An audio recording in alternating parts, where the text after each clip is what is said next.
One of the things, so my sister is pregnant with her third child, which is very exciting. And one of the things that I'm learning from her having two kids and now being pregnant with her third is that I don't think there's anything worse physically for someone's heart than to become a mom or dad. When my nephew was about 3 years old, he's 4 now, when he was about 3, he was at the top of the stairs. And my brother-in-law was down at the foot of the stairs, and my nephew apparently has great trust in his father because he said, "Dad, catch!" He starts to, go and is ready to jump, and so my brother-in-law runs up and grabs him. My nephew didn't think anything of it. My brother-in-law had to recover from a near heart attack. This is sort of a daily routine. So, well, first of all, if your son or daughter is willing to do that, it means you're doing something right?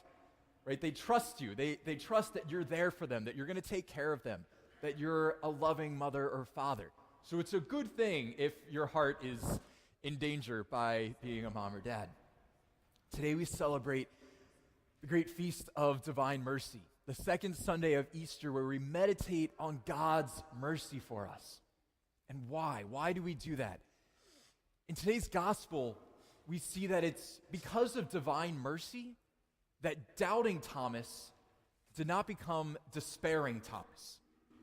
That when Thomas looked at what happened to Jesus, his suffering and death, he doubted, but he didn't despair.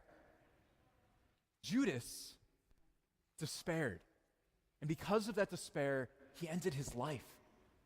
Thomas doesn't, because he still has some elements of hope. He doubts, but he doesn't despair, and it's because of mercy, because he trusts that God is a father. Deep down somewhere, Thomas trusted that God was a father who would keep his promises. Didn't understand it, he doubted, but he didn't despair. How might we despair? In the late 1800s, early 1900s, it was kind of in vogue in church to confuse God with Santa Claus. And so just like Santa Claus keeps a list of all the things that we do throughout the year, of, the one column he says, oh, good deed, all right, mark that down, bad deed, mark that down, gets to the end of the year. If, the good deeds outweigh the bad deeds, you get gifts. If vice versa, you get coal. They started confusing God with this idea that our lives basically were this list, that God would keep track of what we did, and if the good things outweighed the bad things, we got into heaven, and if not, we didn't. And so thinking about God like this, people stopped even trying, right? I mean, we might do like 3 good deeds in a day, and then we look through the rest of the day, we see we probably got quite a few more bad deeds that we've done throughout the day. Those moments of anger that we don't control, those different passions that come within us that just get the better of us. And so people just stopped even trying. They despaired because they didn't see God as a loving, merciful father, but as this tally keeper, this judge that just kept track of what they did.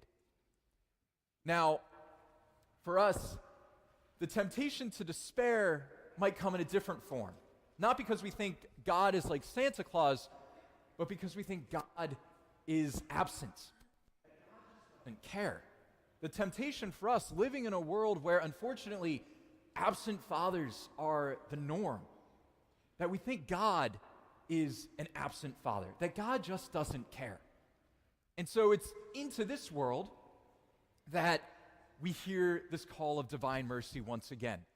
In the early 1900s, Jesus appeared to a Polish nun and said, "Go and preach about mercy." And so St. Faustina wrote about divine mercy. And then St. John Paul II, in the year 2000, that this would be Divine Mercy Sunday. He was from Poland. He knew this nun, at least knew of her work, and said, this is just as relevant now as it was in the early 1900s. We need to know that God is a merciful, loving Father. Where do we encounter this merciful, loving Father? Especially in 2 places, in confession and in the Holy Eucharist. In confession, because we realize that God does, in fact, care what we do. He cares about our lives. He cares about the things we do. But that he forgives us for those times that we mess up. I went to confession yesterday, and I go through my sins, and the priest at the end of it said, "Good, God is smiling at you." It's typically not the reaction we think we're going to get after we go through our litany of things that we did wrong. He says, God is smiling at you. It's true. That's what we go to encounter when we go to confession. That God cares about what we did and that he loves us. He smiles upon us. He gives us his forgiveness to help us become who we were supposed to be in the first place. So the sacrament of confession.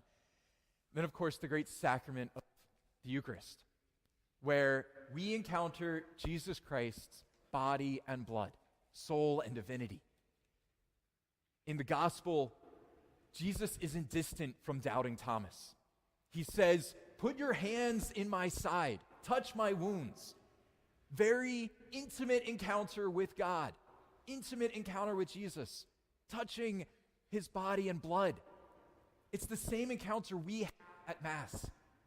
That God, wanting to show that he is there as a merciful, loving Father, gives us his body and blood in the Eucharist.